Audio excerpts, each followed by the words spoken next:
Stage پر بلانا چاہتا ہوں محمد بن آجی نظر محمد سے کہ وہ آ کر اسٹیج پر تقریر پیش کریں. محمد بن آجی نظر محمد. احمدوا ونصلي على رسوله الكريم. اما بعد فاعوذ بالله من الشيطان الرجيم. بسم الله الرحمن الرحيم. صدیق یار ویاور محبوب کردگار، صدیق یار ویاور محبوب کردگار، اور صاحب رسول ہے فی الغار والمنار.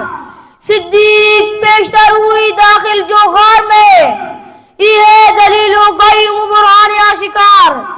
صدیق جب تلک نہ کسی دل میں آئے گی، اس دل میں نہیں آئیں گے نبوت کے تاجدار. محترم اساتذہ کرام اور میرے گلشن فلاح کی چہکتی مہکتی بلبلو، السلام علیکم. آج میں آپ حضرات کے سامنے اس شخص کی مناقب بیان کرنا چاہتا ہوں جو فنا فی رسول بھی ہے، رفیق قبر بھی ہے، رفیق عشر بھی ہے، یار غار بھی ہے، نبوت کا وفادار بھی ہے.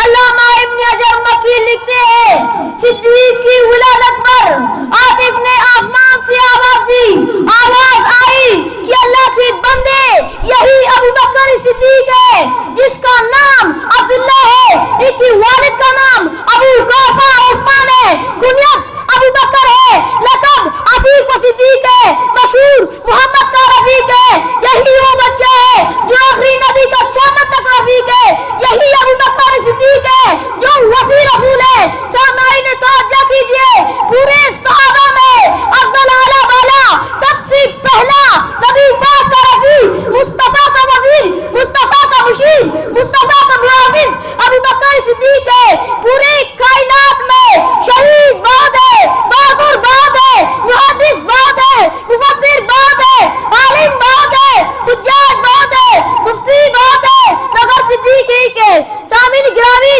نبی سچا تھا تو ابو بکر صدیق بن گیا، نبی عادل تھا تو عمر عادل بن گیا، نبی سخی تھا تو عثمان سخاوت کا بادشاہ بن گیا، نبی بہادر تھا تو علی حیدر کرار بن گیا.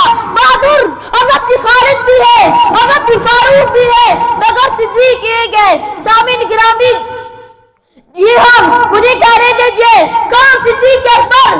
وہ صدیق اکبر جس کی کار و فہم مغربت تھی، جس کی طبیعت میں شفقت محبت تھی، جس کی قلب منور میں روحانیت تھی، جس کی دعا میں مقبولیت تھی، جس کی کردار میں بلندی و رفعت تھی، جس کو جلوت و خلوت میں رسول اللہ صلی اللہ علیہ وسلم کی سنت تھی، جس کو آخری نبی آخر زمان کی خلافت تھی، امامت کی ساتھ ساتھ جس کی ہر فیصلے میں غلط تھی، جس کی مال میں سخاوت تھی، راہ خدا میں گھر کا گھر لٹا دینا جن کی عادت تھی. وہ صدیق اکبر جس کا ہر عمل اتباع رسول اللہ صلی اللہ علیہ وسلم اور ہر ساتھ مراد رسول اللہ صلی اللہ علیہ وسلم میں ڈلا ہوا تھا. سامعین محترم، صدیق اکبر نے ہر مقام پر اسلام کی پرچم کو بلند کیا، سب کو لٹا کر، سب کو نسا کر آخری وقت امت سے قسم بھی نہیں مانگا، وہ بھی اپنی پٹی پرانے چادروں کو مبلوس ہو کر دار فانی میں سرخرو ہو کر نصب کیا، اور جاتے جاتے وقت دنیا کو سبق دی گیا کہ صدیق ہوتا ہے جو اسلام کو سب کچھ دیتا، اسلام سے کچھ نہیں لیتا. اس پہلے